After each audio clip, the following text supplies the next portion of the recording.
The Heroes and Villains podcast on the Sports Gambling Podcast Network is brought to you by our Patreon. Score exclusive perks, content, and contests, including our NFL win totals contest with a $1,000 prize. Join today at sportsgamblingpodcast.com/Patreon.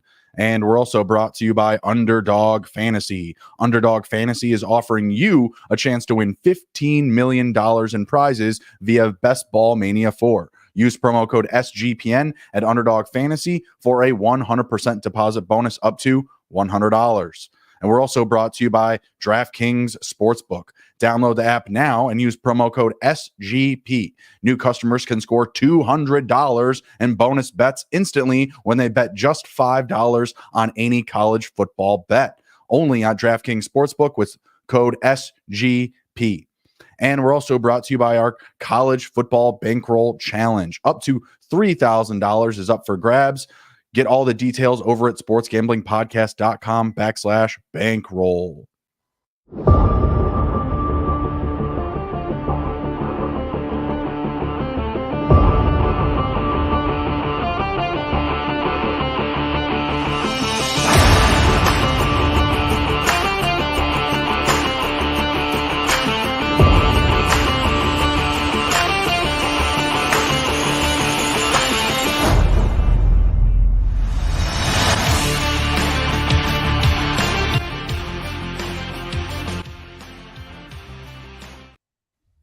D-Gens assemble. Welcome back to Fantasy Football Heroes and Villains. I am your host, Justin Bruni. Joining me, as always, is my co-host and partner, Mr. Andrew, the TD King. Rob, how are we doing, sir? Happy hump day. Good. When I jumped on here, you made fun of my my football jersey, aka soccer. In the U.S., it's soccer, but it's still a football jersey, right? Well, football is life. Yeah, for sure. But I mean, I was asking if you were ready to jump on a soccer podcast. This is fantasy football, sir. Yeah, well, this is football. And football is life. Yeah. Shout out Roy Kent. Shout out Ted Lasso. If you're not watching live, if you're watching on Spotify and Apple, he's rocking a Roy Kent jersey. How's everything, buddy? How we doing? Good, man. Good. Been deep in the drafts this week with redraft. God, I think over the last 3 or 4 days, I've had 5 drafts. So we are in the season now. No, got a couple more coming up this week and weekend. Man, football's right around the corner, dude. I am excited. Just released a season-long player props article as well on the site. Check that out. Some good four team or 4 player parlays on there. I feel really good about. So excited about that, man. And in that article, one of the first sentences I wrote is, I don't know about anybody else, but I am standing at full attention right now for football. So it's time, baby. All my leagues were not very creative. They just all picked the same draft day. So come Sunday, I have draft 18, 19, and 20. My last 3 drafts. One starts at 2, one starts, I think, at 6, and another one starts at 9. So it's going to be a fun day. Nice, luckily, man. All day. Love it. All day Sunday. All day. It is my own draft day. I will be going weaving and bobbing for sure. We'll see how it goes. Very excited. I had one the other night. It was a late night high roller draft. It was like a $300 buy-in. Still only 10 teams. I thought, I didn't really know that until I showed up for the draft. Not ideal situation there, but, still a bit of a higher roller status for that league. So that's nice. Yeah, ready to get into some redraft talk here. Tonight we're talking tight end sleepers, talking about late round fantasy football tight end sleepers. I'm going to let you lead off here with your first guy. We're rolling through our top 10 guys that we like well in the depths of ADP for the tight end position. A lot of names you're probably not going to see drafted in your 18 team, non-tight end premium leagues. You really only see a lot of times anywhere from 13 to 18 tight ends drafted. You don't see a lot of teams always carrying 2. So going to be interesting to see some of these later names that we're discussing. Who is your first man up here? First man up, let's go towards the top of the board a little bit more here. This guy is usually being drafted around tight end 10, 11 in most drafts. It is David Njoku. Okay. Few reasons I like David Njoku. I think he's a good bet on touchdowns on this team. I think obviously everyone thinks of Nick Chubb when you go and look at the Browns. Who's going to be scoring touchdowns for them? Usually it's Nick Chubb, but besides that, like it's you got Amari Cooper, you got Elijah Moore, you got Cedric Tillman, the rookie, Donovan Peoples-Jones. Like you got a lot of guys that could score touchdowns, but I think Njoku is a good bet here to potentially get closer to the 8 to 9 range. Really is going to depend on what we see from Deshaun Watson this year. But, I know we've talked about Deshaun Watson on the show previously, and, something I keep coming back to is he just wasn't in sync with the offense last year. No off season to do anything with them. Kind of got in there and had a few bad weather games as well. Just didn't click with the offense. I think that will change this year. David Njoku is a good bet. Again, you don't have to spend a lot of capital on it. My last best ball draft, he went beginning of, the end of round 9, again, as the tight end 10 off the board. Yeah, I just think he's a good bet. It's a guy I'm still okay going with as my first tight end. If you want to go another tight end before that, I think that he's a second, a great second tight end, but I'm fine with him as my first tight end. Again, David Njoku, usually about tight end 10 off the board, probably going right around pick. Let's see, he went 107 here. So I would say probably right around that 100 range is normally where he's going to go. No, very good option. I agree with you. A tight end, excuse me, that I do feel comfortable as well, being my first tight end drafted. And I think he's a good option for those drafters that are patient on the position. They're not trying to be first to market with the Travis Kelce, Andrews, or Hawkinson pick. So I do think the ADP falls or keeps him in place pretty well, pretty appropriately cost. Seems pretty fair at that round capital and that ADP. Really no pushback on the situation. I see a lot of the receivers kind of middling each other for opportunities behind Amari Cooper if Amari Cooper does stay healthy. And I do see him as kind of like the second wide receiver in this offense because he's probably going to play the most snaps, at least over like those secondary receivers.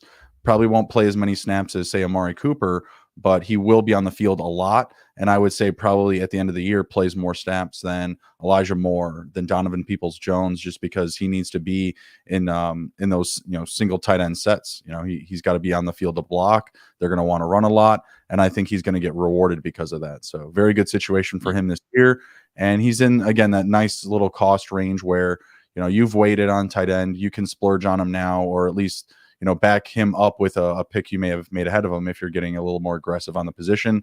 I think some of the other names we're going to bring up here are going to kind of open people's eyes in a sense for the later round value, though, like the guys that I do think you can trust as your tight end 2 or even your tight end 1 in some riskier scenarios. So we'll keep moving through the list here.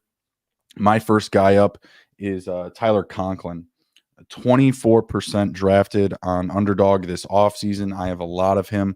He is my most exposed tight end. He's coming off the board as tight end 16, despite finishing as tight end 16 in back-to-back seasons.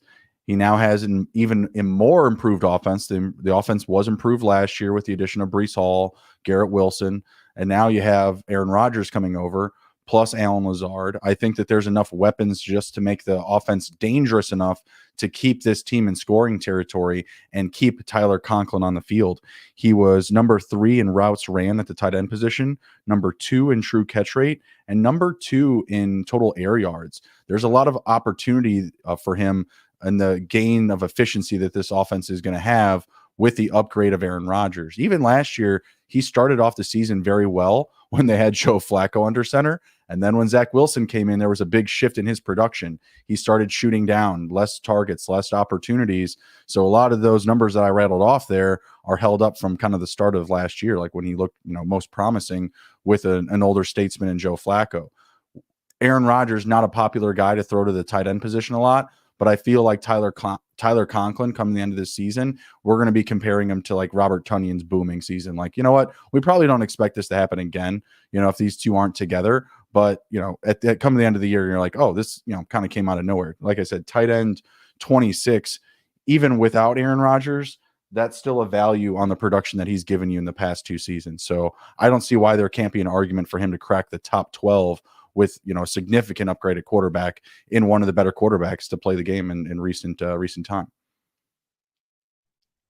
Yeah, I like Conklin as well. I mean, behind Garrett Wilson, there's Lazard, you got Cobb, like you got some guys there that Aaron Rodgers likes, but Conklin's a guy that could be a red zone target. I think that he might be second on the team in red zone targets at the end of the year if he stays healthy, right behind Garrett Wilson. Brees Hall's not going to be there for a little bit. They have Dalvin Cook, obviously, but do you think Aaron Rodgers likes Conklin? I mean, if you look at, what he has done with Conklin so far, I mean, it looks promising. So yeah, I'm there with you. And I just looked this draft. Conklin went in round 17. He went behind some guys that he doesn't typically go behind. I think honestly, he's probably going to be in that like 15, 16 range, probably is where you're normally going to see him go. But I mean, he went behind guys like Hunter Henry, Zach Ertz got drafted in this, like Irv Smith. Like I would take Conklin over all those guys. Michael Mayer, I'd take Conklin over all those guys as well. So yeah,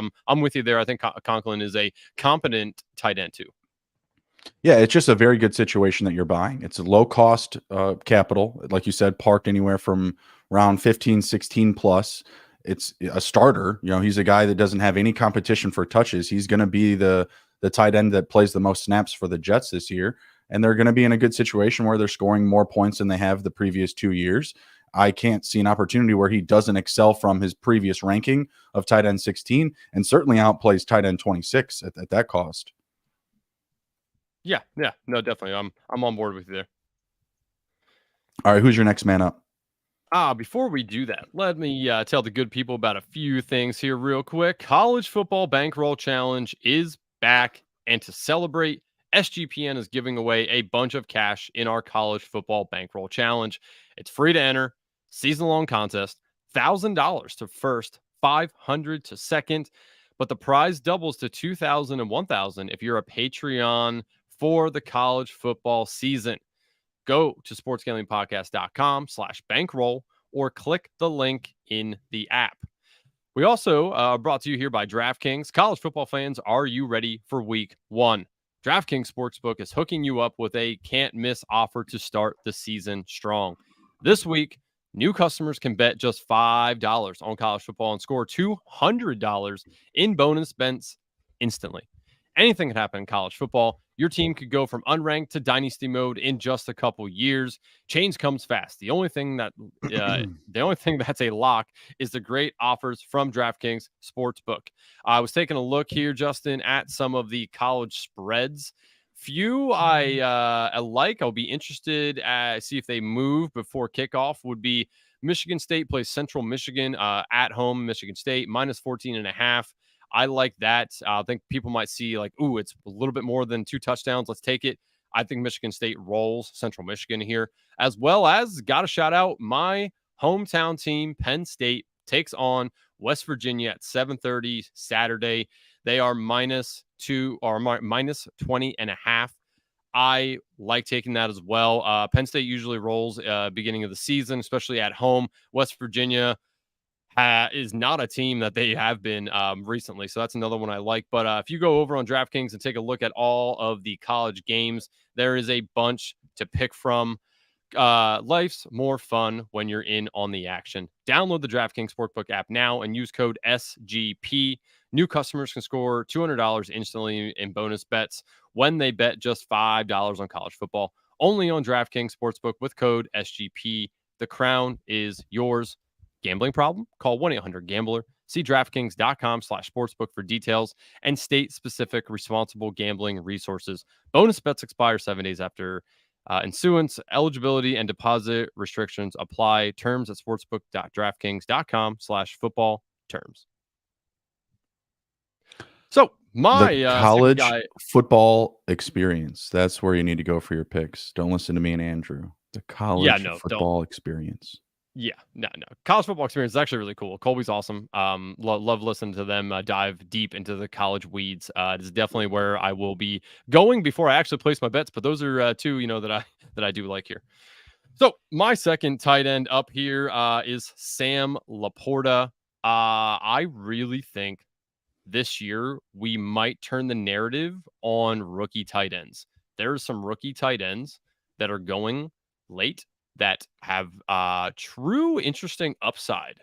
It's for a multitude of reasons, but the reason I like Sam Laporta is Jared Goff. We talked about this before. What does he do well? Right, he likes to keep it close to the vest. Doesn't like to take too many deep shots downfield. I think Laporta and Amon-Ra St. Brown are going to be heavy target, or they're going to be heavily targeted in this offense across the middle. Sam Laporta is a great tight end, had a good college career. He seems like he fits the culture for Detroit as well. Like he seems like a guy that wants to play hard, and obviously, that's what Dan Campbell wants. So I think that Dan Campbell's really going to fall in love, and obviously he drafted Sam Laporta, but I think he's really going to fall in love with Sam Laporta, what he can do for the team, his blocking ability. I think Sam Laporta is going to be on the field a ton as well. You can get him late in drafts. I mean, again, I'm going to go back to this draft I just did, but Sam Laporta went, where was he here? He went at the end of round 12, pick 144. For my second tight end, I really like that. I don't know. I love him being my first one. I think I would be okay with it if the rest of my positional players are, fantastic and have a, decent depth at those. Then I'd be okay taking the shot on him as my first tight end, but love him as a second tight end. Look for him to really break out in the second part of the season. Not to mention the Lions, play indoors and they have a pretty decent schedule. I think he's going to take advantage of some matchups that they're going to come across throughout the season. So Sam Laporta, another guy I am definitely exposed to in best ball a lot, and definitely will be drafting him in some redraft leagues for sure. Him and Jared Goff seem to have a pretty good connection. They've been connecting, well in practice and preseason, and specifically for touchdowns. They've scored a lot of touchdowns in practice this training camp. Promising to see out of a rookie tight end who has no competition for touches in that tight end room. I do see, Jameson Williams obviously coming back and kind of hindering his ceiling. It's going to knock him down a little bit, but I think, again, like you said, at his cost, it's very little to no risk. So I think you're right. The best situation is probably to draft him behind another tight end, and or if he is your first tight end, you probably want to double tap the position again, not far after where you select Sam Laporta. You're going to need some guns there. I don't know if he'll be reliable on a week-to-week basis where you're just saying, hey, Sam Laporta, full wheels up. I think, he is one of those chess pieces that you need to play the tight end game week in and week out. But if you have three solid pieces, I think he makes a good option, in a 3-man set. I'm going to toss out Trey McBride. I know that this is one that you and I both agree on. He's coming off the board at tight end 35. Coming into his sophomore season, he doesn't really have much to warrant being drafted based off of any type of statistical data. Down the stretch of last season, he had 6, 5, 4, 10, and 3 targets from weeks 14 through 18. A little bit more of a bump, with Zach Ertz being hurt. Zach Ertz actually may not be available to start week 1. I'm not sure why Zach Ertz would want to play a single week for the Cardinals with how bad they look. This is not a tight end that you're looking to buy because of the situation. The situation in Arizona is terrible, but that's a good thing for fantasy football. This team will constantly be playing from behind, even more than what I would have projected a month ago. Like, this team looks like a complete dumpster fire right now. I mean, they may even sign Carson Wentz at this point. They have Joshua Dobbs and Clayton Tune on their depth chart at quarterback. This is one of those just like head scratching moments from the past couple of days from some of the cuts that have been made. Just like, what are these guys doing? Like, they're just going full blown, tank mode right now. So because they are in that situation, a young tight end like Trey McBride doesn't really have the wherewithal to say, hey, I'm not going to play. I'm not going to play a lot of snaps. No, he's going to play a lot. The same thing goes for, really all of these guys. Like, other than the quarterback position, you kind of want a little bit of the Arizona Cardinals offense. And I think going after the tight end position offers a little bit of a safer floor, honestly, on a week-to-week basis. And now, again, Trey McBride, if you draft him, he's going to be a piece that you have to, chess play with him, right? You have to weave and bob and pick which weeks to start him and not to start him, most likely based on matchup, and most likely based on matchups where you expect the Cardinals to be down a lot by halftime. So he is just cleaning up easy garbage time type of production. At tight end 35, how can you not buy? Unless like you're just going completely naked to this position, you just want one guy, or you draft 2 guys early. maybe like a Kelsey and an Ingram or something like that. I think that's kind of overdoing it in most options or most fantasy platforms. But I just see no risk, no cost for Trey McBride, and I see nothing but upside. Yeah, I mean, you're not going to hear me argue here. McBride was on my yes cereal. It is a football shirt, but it's not a real true football shirt. It's a Ted Lasso jersey of Roy Kent. If you haven't watched Ted Lasso, definitely recommend watching Ted Lasso. But yeah, Justin, I'm not going to He's argue there. here with you for McBride whatsoever. I love McBride. He's fantastic value on a team that he could be number 2 in targets, number 3 in targets. I mean, for sure. Good red zone guy, as you alluded to. I think he's a sneaky, actually, DFS play week 1. I think that they're going to be behind to the Commanders, and the Commanders linebackers aren't fantastic. So Trey McBride might be able to take advantage of that. So sneaky DFS play as well for week 1. But yeah, man, I mean, he's just a great value at his ADP on a team where, he'll see a bunch of targets. They're going to be behind, as you said. Yeah, man, co-sign Trey McBride with you for sure. 14% exposure rate. I'm not sure what number he is. I want to say 5th tight end I have him off the board. And number 3 in contested catch rate. Can get a little bit physical, can go up and high point the ball. Some good things you like to see. Again, a lot of limited time. Like we only saw him down the stretch of the end of last season. I think with a full season played, again, on a bad team, a bad situation for the offense for this Arizona Cardinals team trying to get wins, but a very good situation to buy into for fantasy. Constant positive game script going to be available. Yes. Who's your next man up? My next man up is Underdog Fantasy, baby. August is almost over, and you know what that means. Time is running out for you to draft your fantasy football team on Underdog Fantasy. Get championship ready for your home league by trying out Best Ball on Underdog Fantasy. All you do is one live snake draft, no waivers, no trades. You set it, forget it, and Underdog does the rest. Try it out with Underdog's Best Ball Best Ball Mania tournament, the largest fantasy football contest of all time, with $15 million of total prizes up for grabs, including an absurd $3 million going to the winner. Do you have what it takes to win it all? The time is now. The last day to draft your fantasy football team is September 7th. Visit underdogfantasy.com or find them in the App Store and sign up for promo code SGPN to get your first deposit doubled up to $100. That's Underdog Fantasy promo code SGPN. Justin, any pick'ems you like? I know you've been deep in the 50 for 50, 50 days, 50 picks, weeds. What's your favorite one? Maybe give the people one that will bring home the bacon. You are on mute, I believe. Do you want season long or week 1? You know what, man? Let's do week 1. People want to build their bankroll. David Njoku over 38 receiving yards. Okay, I like that. I co-sign that. I think DJ Moore was at 58. I'll take that. With the way he's been playing with Justin Fields, two screen passes and he'll be there. He had a 64-yarder for a touchdown that first game. That was his only catch. Where the one where Justin Fields was 3 for 3 for 129. Yeah, with that one was a yeah, exactly.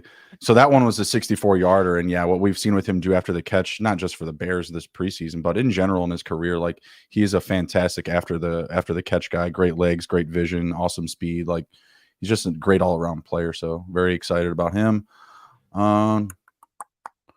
Tyler Lockett over, I want to say 54 or 58 as well. I know that JSN is going to be back. I just think that there's just still a lot of upside for him. I think they're playing the Rams. I could be incorrect, but I think there's probably some positive game script there for him. The Seahawks are playing the Rams. Yeah, so I think there's some good opportunity for Lockett. That's kind of a lower number. That's all I got. But I think that's more than a few that the average cat offers. Yes, sir. So, my last thing I like to tell people before I get to my next tight end is about the SGP Patreon. Make sure you check out the Sports Gambling Podcast Patreon. You sign up for the Patreon to get access to exclusive contests, including the NFL win totals contest with a $1,000 first place prize. This week's weekly Patreon Pick'em is all about week 1 college football. The prize is a cornhole board, perfect for any college football tailgate. The Patreon is a great way to support the network and fight back against corporate gambling. sportsgamblingpodcast.com/Patreon. That's sportsgamblingpodcast.com/Patreon. I know that they want us to kind of tell people about, how you became a part of the SGPN family. Real quick for me, last year, July or June, actually, I started to kind of really just get into my own on fantasy and be like, you know what, I want to do something with it. So I hit up Sean and Kramer and was like, hey, love what you guys do. Would love to help out in fantasy football any way I can, whatever that means, podcasting, writing, whatever.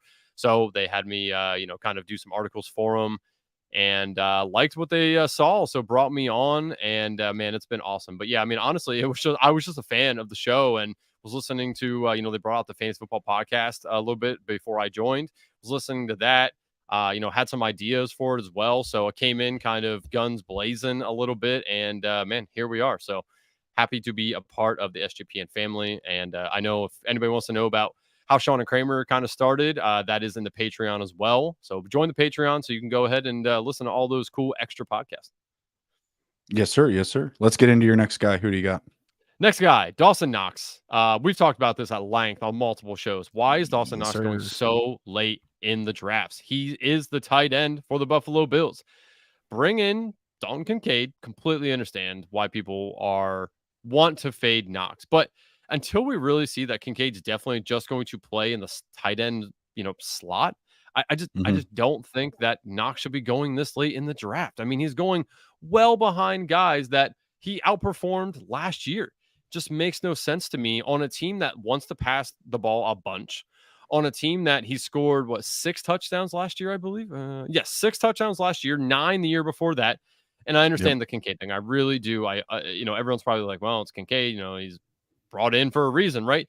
He could end up playing just the slot role more often than Dawson Knox, or than people think, instead of playing just whatever the tight end position lines up at. Like, to me, it's a mismatched price.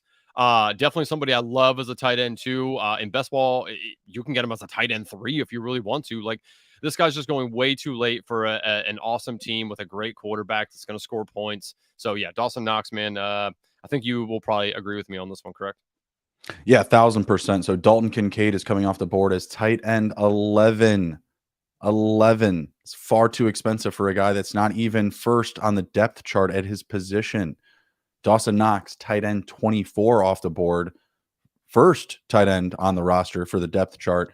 Yeah, you might see Kincaid sprinkled in at the slot, maybe even at outside for receiver, but I just don't know if there's going to be enough of that at a consistent rate. Like, you still have Gabe Davis there. They like what they have in Khalil Shakur and Deontay Hardy.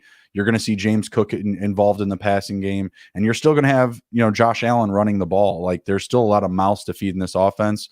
Don't be surprised if you see Trent Sherfield come in and steal some mild production from time to time.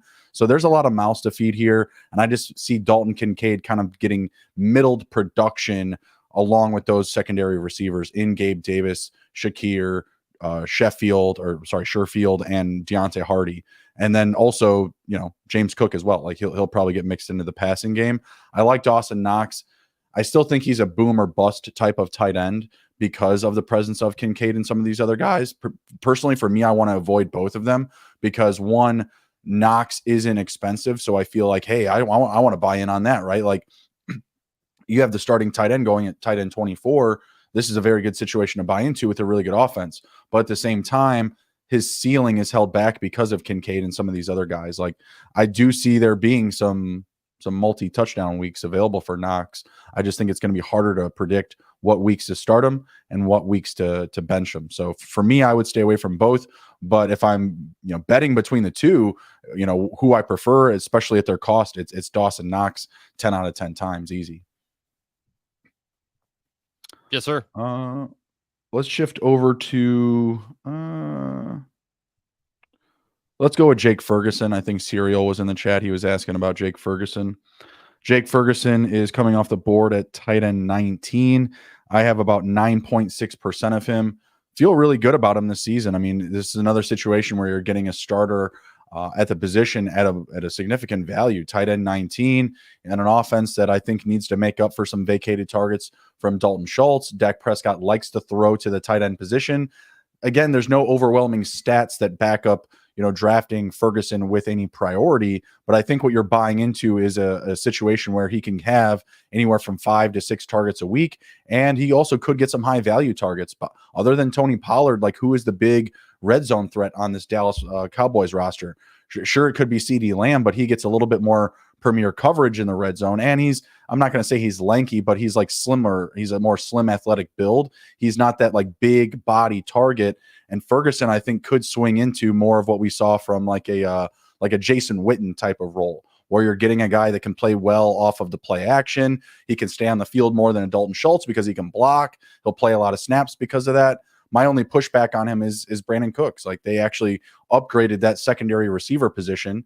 Cooks, pretty good receiver. He was the best receiver for the Texans the past few seasons, led the team in targets the past few years. Now moving over to more of an above average team. Now he slots in as the second best receiver behind Lamb, but I think it makes the offense just better in general. And I think it propels the team to pass more, which I think can also benefit Ferguson as well. So at tight end 19, I feel like, again, he's a good value, not someone I want to draft. Like you've mentioned about a couple of these other guys as my top tight end, is like, I don't want to go into week one with him as my starter, but I think stashing him on my bench is going to bring back fruitful returns throughout the season. Yeah, I agree with you on a few of your marks about Musgrave. I'm sorry, Ferguson. Jeez, I said Musgrave. My God. Yeah, about Ferguson. I do think that the opportunity is there for him. Dalton Schultz left town, kind of opens up, the tight end spot to just be solely his if he, can make it happen. I know they do have Schoonmaker now. Not too concerned that there's going to be like a battle for the tight end spot, really. I think it's kind of Ferguson's to lose a little bit, at least for this year. So I like that aspect of it too. Decent value. I wouldn't say it's a good value right now, but decent. I do think that they want to, open up the field a little bit, Lambs, Cook, let Pollard do what he does. And I know Serial's pointing out all the positive Cowboy talk, and I hate it, but I do agree though. I mean, Ferguson's a good option. Most certainly do not want him to be my tight end 1 by any means. Tight end 2 is fine. I would really prefer him to be the 3, honestly. But yeah, I mean, the game script could be good for them too. I think the defense is slightly suspect. So if that's the case, Ferguson's going to get more targets. I don't think he's in the realm of possibility to get double-digit touchdowns, but I think he could be slotted in for 6-ish. That's good. Yeah. For where he's going. That would really get him, pole vault him up to probably close to the end of tight end 1. A good tight end 2. So yeah, I'm with you on Ferguson. It's somebody I haven't drafted a ton of, but wouldn't really, I guess, shy away from him. Where are you at with him on redraft though? Like, you still think he's a decent redraft guy? 10. Yeah, absolutely. I would like to get him as my second tight end. I would feel comfortable going into the season, say, with David Njoku and Jake Ferguson. I would be fine with that pair. Okay. Let's take a question real quick here. Mhm. Super C and B Challenger says, my 10-man PPR team is Hurts, Brees Hall, Miles Sanders, Cooper Kupp, CeeDee Lamb, Njoku, DK. Bench is Montgomery, Drake London, Sutton, Pirine, Charbonnet, Gabe Davis, and Tank Bigsby. What do y'all think? And any suggestions? I like it personally. I think that the wide receivers are great. I mean, Kupp and CD, that's a fantastic pairing. Don't love the Sanders one. I do think at some point in the year, you'll probably be more satisfied starting Montgomery or Charbonnet. Pirine to start out the year could be interesting as well instead of Sanders, personally, depending on what happens with Javonte Williams here. Brees Hall is the other thing. Like, you're going to have to wait a little bit to fully get him in the lineup, but I think you got some guys here that you can slot in right away and feel fine with it until Brees Hall comes back, until you've kind of figured out what's going on with the rest of these running backs. But yeah, I mean, overall, I think it's a very good team. You did not mess up your draft. Even with Miles Sanders, I still like that depth there between him, Hall, and Montgomery. And Pirine and Charbonnet are going to be some nice pieces. Also, Tank Bigsby, definitely undervalued still. And then, yeah, you have a ton of depth at receiver. Was it Kupp, CD, DK, one of my favorites. I Drake mean, London, he fantastic. he could even if you find somebody if Drake London starts off the year like game 1, game 2 cuz I think the Falcons play the Panthers week 1, I believe. If he has a Mhm. blow up game, you could potentially take him and like Sanders and turn that into a better running back actually. Like that's what I would do. If one of those guys blow up, one of your bench guys blow up wide receiver wise, Mhm. I would definitely try to trade them for a better starting running back. Yeah, that's fair. Guys I would not do that with would be like Montgomery and Njoku. I would still hold Sutton because if Jerry Jeudy nags his injury, if that becomes prolonged, Sutton healthy could just be of better value because of the volume. And I do think that Tank Bigsby has an opportunity to legit take over that backfield, at least from like a fantasy point perspective, if he gets the total or more touchdowns, I should say. Yes, sir. All right, who's your Ooh, next guy up? my next guy here, somebody I've been on all off season long, kind of took a little bit Who of a dip due to DeAndre Hopkins joining the team. That is Mm, Chig Okonkwo, all aboard the mm-hmm. Chig train. Woot, woot. Love Chig. Choo choo. I still love Chig, man. I thought about it the other day. I'm like, I kind of got off him a little bit. And, the more I thought about it, like Traylon Burks is hurt again. That could linger. He He's had back. issues last year with asthma and just wasn't awesome. So, in take away originally when I was drafting him, right, it was Traylon Burks and Chig. Now it's Hopkins, Burks, and Chig. Mhm. But if Burks isn't right and kind of falters throughout the year and Chig really comes into his own, how do you get away from him? This man was awesome last year when they actually gave him opportunities.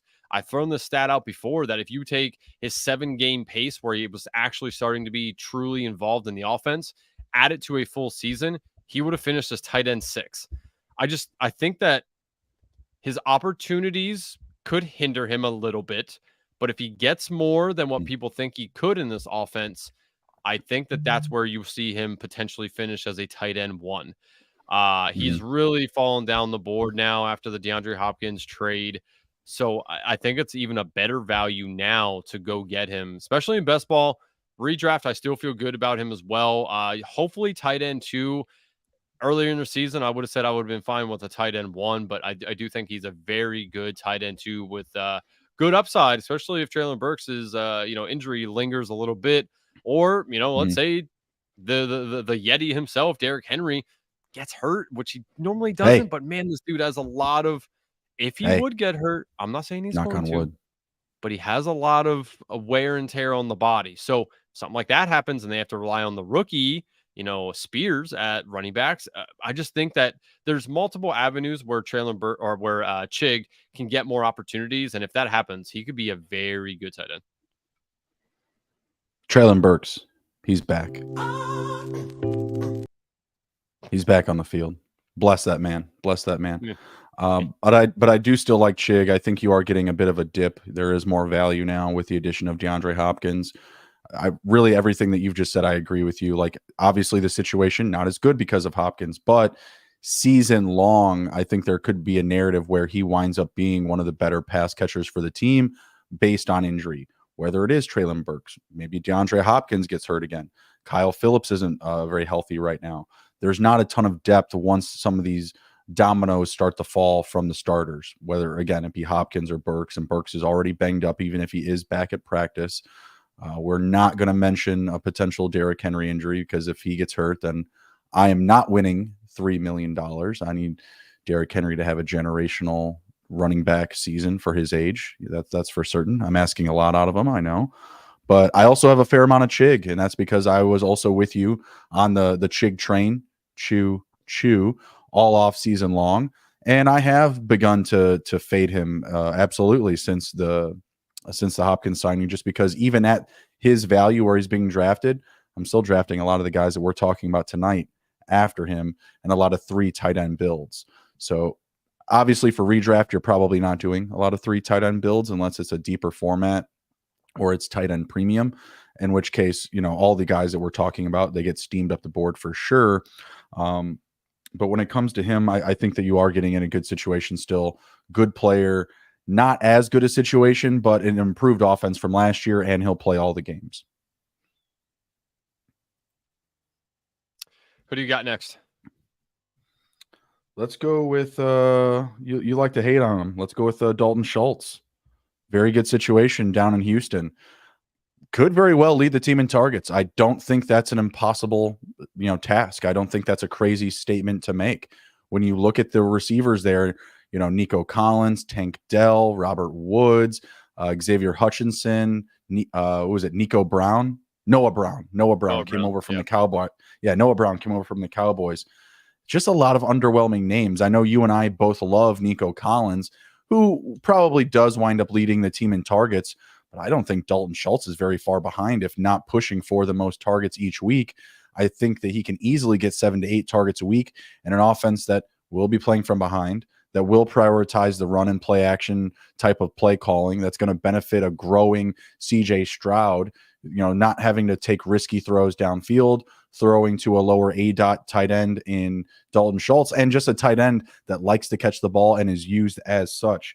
Number 7 in red zone targets at the tight end position last year, number 9 in target rate, and number 9 in fantasy points per game from the tight end position. I think there's a lot to be liked about his situation this year with the Houston Texans, coming off the board as tight end 12, a little bit more expensive than some of the names that I've brought up, but he's right there with Dalton Kincaid. Dalton Kincaid is going, one spot ahead of him, tight end 11.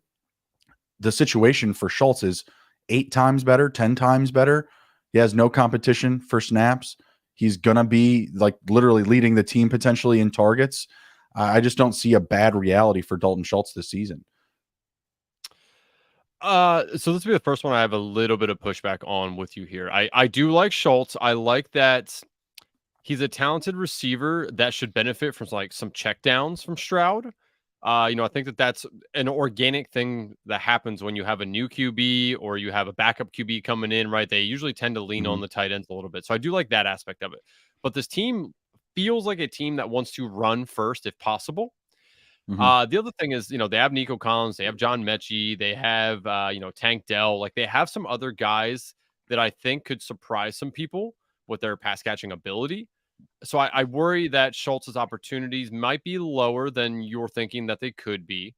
And I think there's just other tight ends like depending on now, if this is redraft, I'll probably take Schultz over Kincaid. But in best ball, like I don't mind taking like Kincaid over Schultz just because I think the upside for Kincaid might be higher. There's a much safer floor when you're drafting a tight end that late.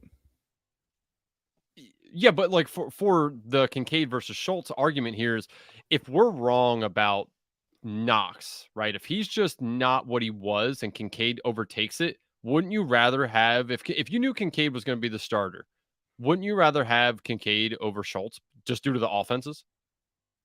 You would assume that, but Dalton Schultz has finished as a tight end 1 in 3 straight seasons at that ADP. Dak Prescott. Yeah, and now he's in a better situation. CeeDee Lamb was the best receiver on his team. Now it's Nico Collins. He's in a better situation to have a higher ceiling. The last 3 seasons, tight end 11, 3, tight end 3 in 2021, yes, with Dak Prescott, and tight end 12 in 2020. There's a safer floor at a higher ADP cost. Why would I? We've had this conversation before, specifically about Kincaid. I'm not going to take Kincaid at that ADP when I can take a guy like you already mentioned in Sam Laporta, 6, 7 spots after that at the tight end position? Because I know Laporta will start. He will be the guy. Yeah, no, I don't disagree with you on that fact. I'm just saying between Schultz and Kincaid, if you knew Kincaid and Schultz were going to get the exact same amount of targets, you would still take Schultz. Potentially, that's what I'm saying. And this is I mean, no, I mean, I have to. You're making me think about it, but the more I think about it, I would still take Schultz because who is still more likely to get high value touches? Probably Schultz in an offense with underwhelming players. Whereas, let's say Kincaid has a good drive. You could have James Cook finishing in the red zone. You could have Dame Harris, Josh Allen, Stephon Diggs, etc. Yeah, even if they still have the same volume, I would still probably go Schultz because I would assume that his touches would be of higher value. And I agree with you on that. I do. I think that the thing that I'm leaning on as well is who's going to throw more touchdowns, Josh Allen or CJ Stroud? Not CJ Stroud. Right. Historically, rookie quarterbacks don't blow it out of the water with touchdowns. So his touchdown upside's probably limited a little bit more. Sure. But yeah, I mean, and I'm with you. Like for redraft, it's Schultz over Kincaid all day for me. I'd rather just take the safer Hmm. bet there. But Yeah. for best ball, I'll take the shot on other guys around Schultz. It's not that I fade Schultz. I Hmm. worry that he's not going to get a lot of touchdowns. And on underdog, again, like it's not a full PPR, it's half PPR. Touchdowns are a little bit more of a priority. And You're right. You're right. I just don't see him getting. I think his ceiling is like 6 or 7, maybe. I think he'll That's probably pretty land good. in the 4. I think he'll probably get That's 4. that's that's not bad. The last couple of years, 5, 8, and 4. So all right in that range. If he hits at 8, that was a year he finished at tight end 3.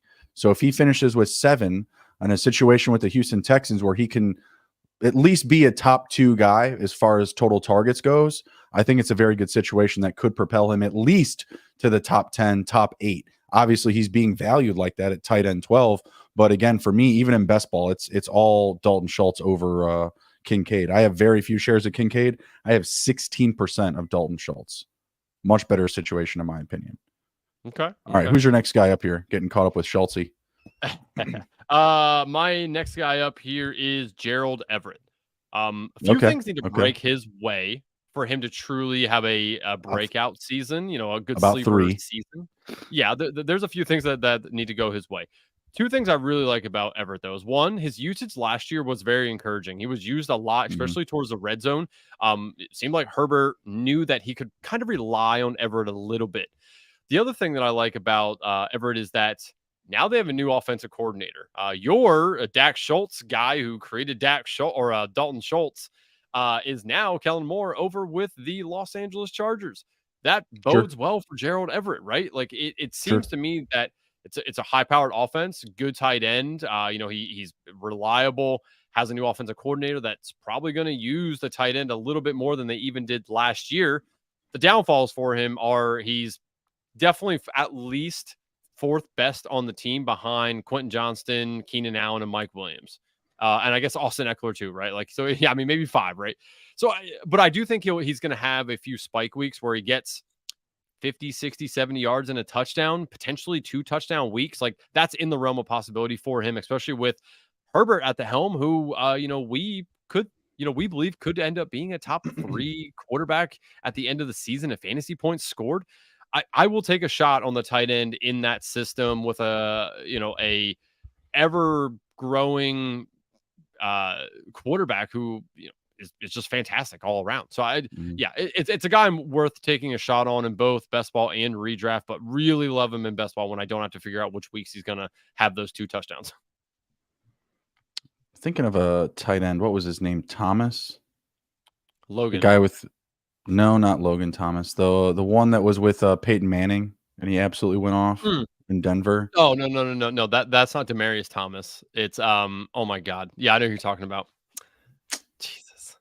Julius Why Thomas? is his name? I think it's that's Julius close. Thomas, right?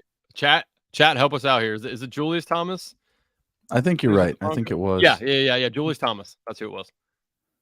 It's what this situation reminds me of. Is like, oh, the quarterback on this team is going to be really good. He could be number 1 in the NFL. He could be number 2, number 3. He's going to be a top guy.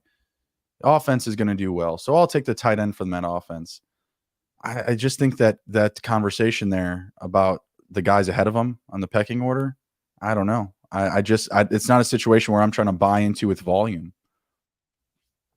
Yeah, no, and I agree with you. That's why I pointed that out. Like, I think some things need to break for him, and if it doesn't, he'll probably have a mediocre season, depending. I think Kellen Moore is kind of the wild card here, right? Like, if he right, but so at the same time, you said, okay, Kellen Moore, he made Dalton Schultz good, but you know what? Like, are you drafting Josh Kelly this year? Because he made Zeke and Tony Pollard a killer 1-2 punch. I don't think anyone's drafting Josh Kelly. I've drafted Josh Kelly a little bit, depending on the build, week 17 correlation, stuff like that. But like organically or just by himself without anything like making sense to it, no. Right. But yeah, no one's drafting him. Did look back at the Julius Thomas seasons with Peyton Manning. Here's his stat lines. Pretty nuts. They're pretty nuts. Yeah, they are. First year, 90 targets, 65 receptions, 788 yards, 12 touchdowns. Second season, 12 touchdowns. Dude. Yeah. Yes, that's crazy. That's Christian Watson touchdown percentage. That is absurd. Second year with him, 62 targets, 43 receptions, 489 yards, another 12 touchdowns. So if Everett, obviously, I don't think he's getting 12 touchdowns, but if Everett would even get close to that, I mean, where he's going right now is bonkers. I think the biggest threat, honestly, to him is Quentin Johnston. Quentin Johnston looks amazing in the red zone, in training camp, in preseason. He looks awesome. And then you look at Josh Palmer, who's going to be more of like a in between the 20s type of receiver for this team.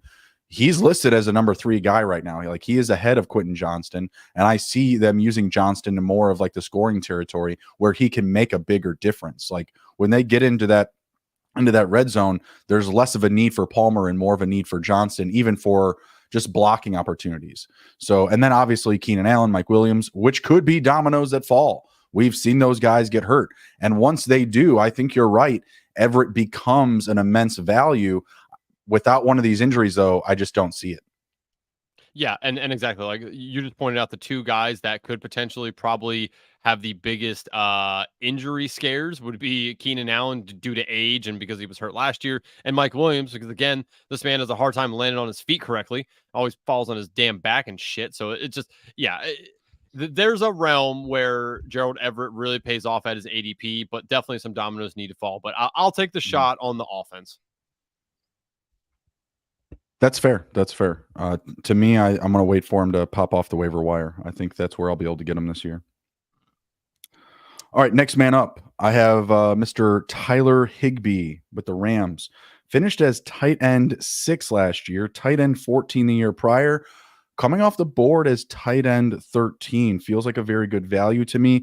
Love the situation. Could finish second on the team in targets if he can get that preferred type of, volume from Matthew Stafford like he was getting last year. Number 3 in routes ran for all tight ends, number 4 in targets, number 5 in receptions, and number 5 in yards after the catch. He has the ability to create some extra production with his own legs. They like to use him in screens, set him up with some nice completions around the line of scrimmage and get him moving with his legs. Again, very good situation. Outside of Cooper Kupp, you don't have many receivers that are going to demand a lot of volume. Van Jefferson will definitely pop some things open downfield from time to time. I know you and I are both in on the school of Puka Nacua, but Puka has been buried on the depth chart behind Ben Skoranek, and who is the other? There wasn't someone else that they had him behind. Is it Tutu Regardless, Atwell? I think it is Tutu Atwell. Yeah, you're right. Tutu Atwell. I'll bet anybody that by midway through the season, Puka's in front of all those guys outside of Cooper Kupp. They also have Demarcus Robinson, free agent, signed recently ahead of them as well. So I don't know what that's all about. Maybe they're just trying to make him earn it, go the blue collar route to bring Puka along. But regardless, the point here is that there's a huge opportunity for Tyler Higbee playing in an offense that's going to have to put up a lot of points. Their defense is worse. They're playing in a tougher division that's going to offer a lot of scoring in general. The game script is going to be there as long as him and Stafford are healthy. I really don't know if there's too much of an argument against him here. I mean, I don't see Van Jefferson really being that big of a threat for targets. I think that he definitely helps open up the field with his speed and his downfield ability, but I don't think he's, standing in the way. I don't think he's a roadblock for, really solid returns for Tyler Higbee this year. Yeah, and again, like I'm with you on Tyler Higbee here a little bit. I think that one of the things that could really benefit him is this run game just not being very good. Like, I'm not a Cam Akers guy. I don't think Kieran Williams is awesome. Like, I just think that they have like just a bunch of guys at running back. So if that, I mean that's honestly what they might be doing at the end of the year is just riding out Zach Evans, as a rookie and seeing what happens. But if the running game falters like it did last year, I think that's where Higbee really gets his money made right there. Obviously, if Cooper Kupp goes down or any of that stuff, that helps as well too. But if Kupp is fine and the run game's okay, Higbee's probably going to be mediocre a little bit. Last year, looking at his stats, 17 games played, 108 targets, 72 receptions, 620 yards, 3 touchdowns. Woo. I love the targets, but Cooper Kupp was injured, and I don't think he's seeing 100 again. I think he could see 80. You think that that's probably like a good base for him, 80 targets? The year prior, he finished as tight end 14 with 85 targets, 61 catches, and 5 career high touchdowns. Yeah. I think he's probably going to be in that realm of 80, which is good for a tight end. That's very good at the value. Mhm. I worry that I don't know. I worry that he's not very good at a tight end. Like I think he's in a decent The situation. numbers say otherwise, sir. The yards after catch for that tight end position is enough for me to sign up. I mean, Yeah, I mean this is number year 8 for 5, him. Is this year 8? Correct? 1, 2, 3, 4, 5, 6. Yeah, this is year 8 for a tight end. ageless wonder. I don't We know. want experience at the position. We want experience. You don't want rookies at It's tight end. You want experienced guys. it's a decent bet. I'll agree with you on that. It's a decent bet at his ADP. I just worried that he's not very good. All right. Your last guy, who you got? I got nobody. Actually, I'm gonna pull a wild card here, and I was gonna ask if anybody in the chat had somebody that they wanted us to talk about as a sleeper. You know, don't take any of the no Kelsey, no Hawkinson. I tried to get Let's in Waller, but Justin shut me down on the Waller talk. So he's not a sleeper, Andrew. Stop it. take it up with him. Unreal. Taysom Hill, tight end 23. Eh, I don't know. Last year, he finished as tight end 9. The year prior, tight end 20. 2020, he finished as tight end 10. And then the year prior, tight Yeah, end but they didn't have 21. You're drafting him 14,000. at his floor. You're drafting They him didn't at have his floor. 14,000 running backs. Now they have fucking Fucking Henry Miller. They got Jamal Williams. They got what Alvin Kamara come back what you from don't suspension for understand 3 is games. they have Taysom Hill. Like the first 3 weeks, I gotta imagine there's going to be some Taysom Hill going on. Like we're every bit of my 16% of him is going to be worth it at least for the first 3 weeks. I could see a reality where he catches and runs in for a touchdown this season. Yeah. I don't know. Again, you're drafting him at his floor. He's going off the board at tight end 23. He hasn't finished at tight end 23 in 4 straight seasons with 2 top 12 finishes. Yeah, I don't know. The situation feels different to me this year. I don't know why. I kind of want to fade him. It just seems, I don't know, seems different. Doesn't seem like it's going to be 16%. He is not a fade. Let's go through some of these chat names. We've got Jelani Woods, who's going to start the season on the IR. I think in a lot of redraft leagues, this is just a situation that you monitor. You probably don't spend a draft pick on him. You keep him on your watch list and you just play the game. You know, once you're starting to get more positive news, maybe you can target him. But with him being on the IR right now, I don't think that you're looking to buy him with volume and redraft. Yeah, I agree with that. One other thing I'll add about Jelani Woods is that I think it's a guy that you may want to target when you start seeing Anthony Richardson kind of come into his own a little bit. Target him maybe a week or 2 early because he could There be you go. one of the he could be a guy that that Richardson will lean on. They don't really have outstanding weapons there outside of Michael Pittman. You know, God knows what's going to happen with Jonathan Taylor if he's even going to come back and play for this team. So Jelani Woods is definitely a good sleeper to watch. Try to get him a week or 2 ahead of time before you think he's actually going to start to really integrate into the system. Then we had John Reed asking about Zach Ertz. Me and Andrew are both in the school of thought of Trey McBride. Zach Ertz also not available, it looks like, for week 1, or at least not 100%. I don't see what business Zach Ertz has playing a single snap for the Arizona Cardinals, who deserve to play like the pickup game in the longest yards or be, you know, regulated to the Pac-10. You know, I don't get it. Let's see. Will Disley sleeper of the year? No, I don't think so. I got nothing on I Will don't think so Disley. either. Yeah, I don't think so either, but maybe. Woods had multiple top 5 finishes on limited snaps, so imagine him on 60% of the snaps. Yeah, like when he's healthy, when he's back, he's an exciting option with like the last pick of your with your redraft or your best ball teams. But at the same time, with him on the IR right now, you know he's at least missing 4 games. There should be no priority to draft him. You'll get him for free. You won't have to spend any fob on him. If you do, you're late to the party, and you know you didn't assess the waivers the right way. But I don't think that you want to stash him on your team. Although I will say, you know, if you want to play like the little cheat code, as long as you have an IR spot, you can draft him, throw him on the IR, and then pick up the, you know, whatever available player you want off of waivers. That is an option you could roll with. Mm-hmm. Really quick, Luke Musgrave, somebody to watch as well. Depending on what they do with that offense, I think he's an interesting watch as well. And if anybody's in any touchdown only leagues, somebody just to keep an eye on. Darnell Washington seems like they want to use him in the red zone. Pittsburgh could have found themselves a guy that could really make some money in the red zone. Tall dude. Big boy. Big guy. Very much so. Very Hard much to so. stop. All right, we are going to head out. Appreciate everybody coming and riding with us. Be sure to smash the like button on YouTube. Download the episode on Spotify and Apple Podcasts. Andrew, let everybody know where they can find you. Of course, find me on the X or Twitter, however you want to pronounce it nowadays, at Araub, ARAUB23. Hit me up on the Discord at TDKing23. Find me in the Best Ball Streets on Underdog TDKing23. I would love if anybody would send me messages about like, hey, got a quick question about an upcoming draft. Love to talk about that kind of stuff. If anybody has any takes. I think we have is everything published for our rankings as well? I know I've been kind of tweaking mine every now and again here as well. So rankings should be up. Justin, what about the draft kit? Yeah, you can find the draft kit on our website, sportsgamblingpodcast.com. Just go to the fantasy tab, scroll down, you'll find it right away. We've got all of our work from the off season, including our rankings, a lot of articles revolving around dynasty, IDP, best ball, and redraft. You have all the essentials that you need for your dynasty leagues, all the essentials you need for starting up an IDP. Whether you've played it, if you're playing it your first year, you've played it for 10 years. We've got all the good stuff for you. Also included in there is auction content as well. So we've got all bases covered here at SGPN.